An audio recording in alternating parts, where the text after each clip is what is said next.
Assalamualaikum warahmatullahi wabarakatuh. Alhamdulillahirabbil alamin. Allahumma shalli ala sayyidina Muhammad wa ala sayyidina Muhammad amma ba'du. Anak-anakku sekalian kelas 4, pada pagi hari ini kita bertemu kembali dengan Mr. Musafa. Pastinya kabar kalian sehat walafiat, seperti halnya Mr. juga sehat walafiat. Pada pagi hari ini kita akan masuk ke bab baru. Langsung saja Mr. akan masuk pembahasannya.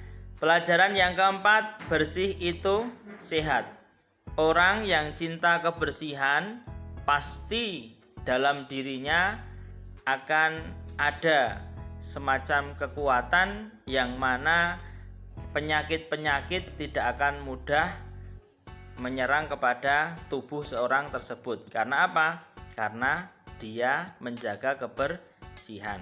Intinya kebersihan adalah sumber dari kesehatan. Maka jangan lupa kita selalu terus jaga kesehatan. Termasuk salah satu tanda kita menjaga kebersihan adalah kita sering cuci tangan, apalagi pada masa seperti ini.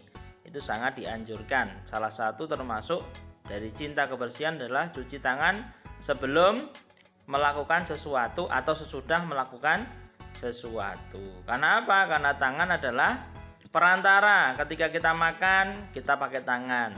Kemudian ketika kita mungkin mengusap wajah, kita juga memakai tangan. Nah, tangan adalah hal yang mudah untuk ditempeli penyakit dan lain sebagainya. Kalian buka halaman 43. Kita masuk ke pengertian hadas ya. Di situ A, hadas kecil. Pengertian hadas adalah keadaan tidak suci.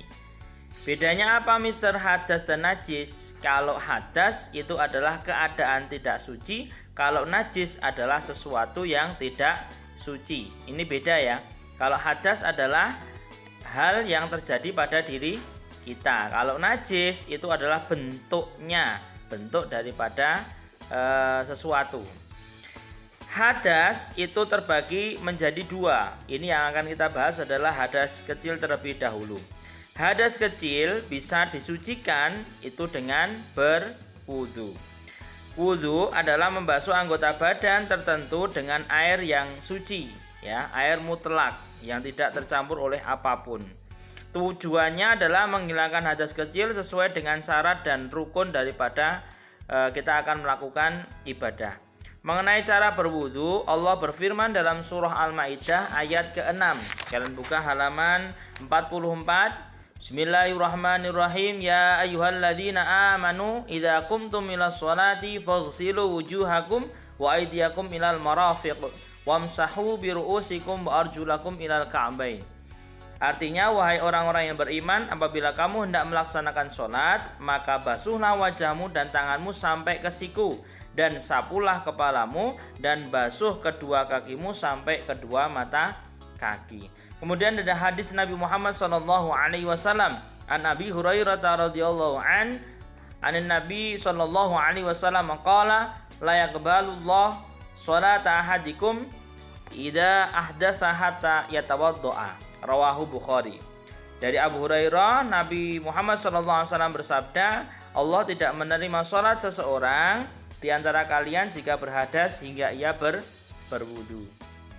Maka jelas ketika kita berhadas kecil, maka kita diwajibkan untuk berwudu terlebih dahulu sebelum melaksanakan ibadah, terutama ibadah sholat. Perkara yang menyebabkan hadas kecil. Apa saja perkara yang menyebabkan hadas kecil? Yang pertama adalah keluarnya sesuatu dari kubul dan dubur atau jalan depan dan jalan belakang. Entah itu keluarnya apapun, entah itu kotoran dan lain sebagainya, ataupun hanya angin saja, ya istilahnya kentut, itu juga termasuk daripada hadas. Maka ketika kita mau beribadah, maka kita berwudu terlebih dahulu. Di sini sudah ada keterangannya. Kemudian yang kedua adalah hilang akal. Hilang akal ini bisa disebabkan diantaranya adalah mungkin orang yang tersebut adalah pingsan atau sakit ayan, atau dia tidur tetapi tidak menetapkan pantatnya. Maksudnya tidak menetapkan pantatnya adalah ketika dalam posisi tidur terlentang atau tengkurap, atau duduk yang mana ketika dia tertidur maka pantatnya terangkat, maka itu membatalkan yang namanya wudhu. Tetapi kalau ketika dia tidur dalam keadaan tenang, seakan-akan pantatnya diam saja di dalam tempat duduk, maka itu tidak membatalkan. Duduknya seperti sila tetapi dia tertidur, maka itu dianggap tidak batal. Karena apa? Karena menetapkan duduknya, ya. Kemudian selanjutnya, bersentuhan kulit antara laki-laki dan perempuan yang bukan mahram itu juga termasuk membatalkan wudhu, ya. Kemudian ada lagi selain itu, memegang atau menyentuh kubul dan dubur kemaluan dengan telapak tangan itu juga membatalkan wudhu atau penyebab daripada hadas kecil. Berarti yang A tadi menyentuh, mengeluarkan sesuatu dari kubul dan dubur, kemudian hilangnya akal, kemudian menyentuh perempuan atau menyentuh lawan jenis yang bukan mahram. Kemudian selanjutnya adalah memegang kemaluan, kubul atau dubur dengan telapak tangan.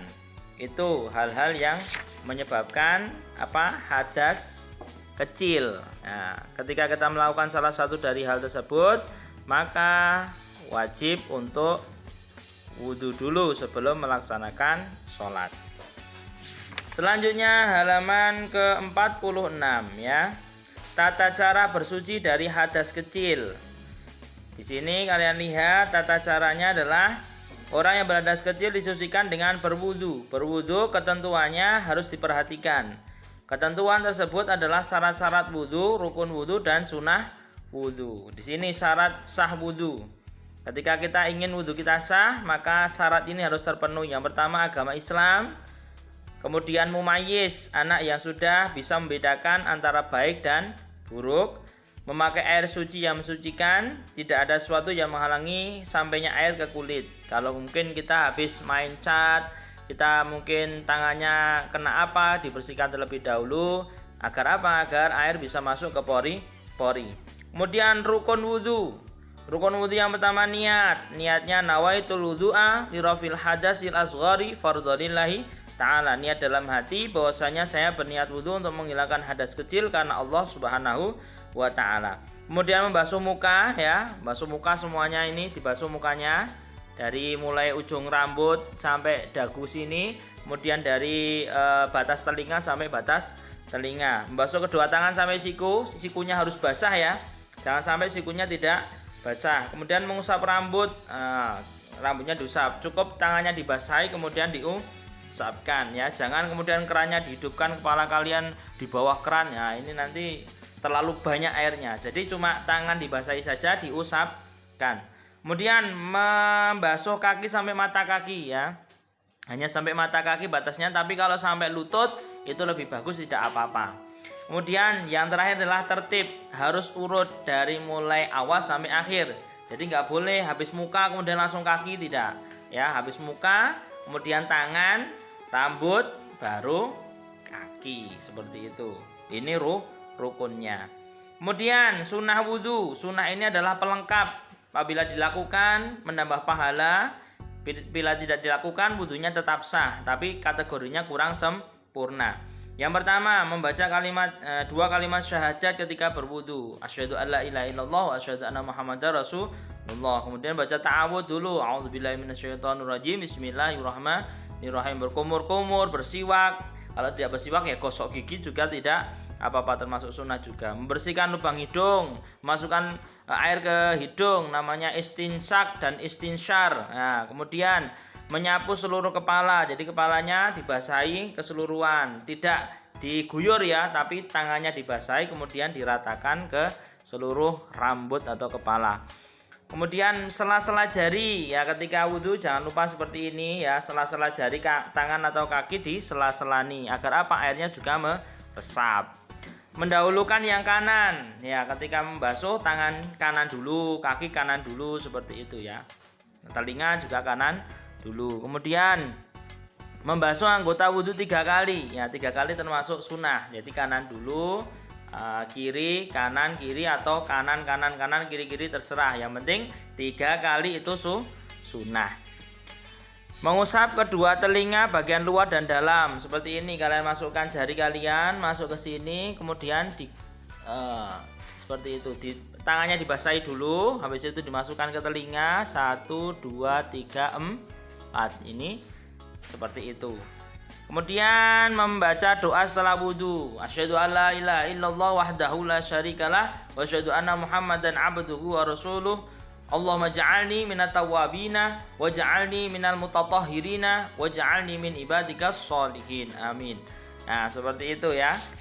Jadi untuk wudu prakteknya seperti itu. Nah, tugas kalian pada pagi hari ini adalah mempraktekkan wudu ya. Nanti kalian wudu di rumah, minta tolong untuk mungkin yang ada di rumah untuk merekamkan kalian ketika berwudu. Nanti setelah itu langsung dikirim ke WA Mister ya, ke WA Mister. Itu saja mungkin tugas dari Mister. Semoga kita semua tetap dalam keadaan sehat, tetap semangat belajar, dan jangan pernah malas untuk berbuat baik. Kurang lebihnya Mister mohon maaf. Wassalamualaikum warahmatullahi wabarakatuh.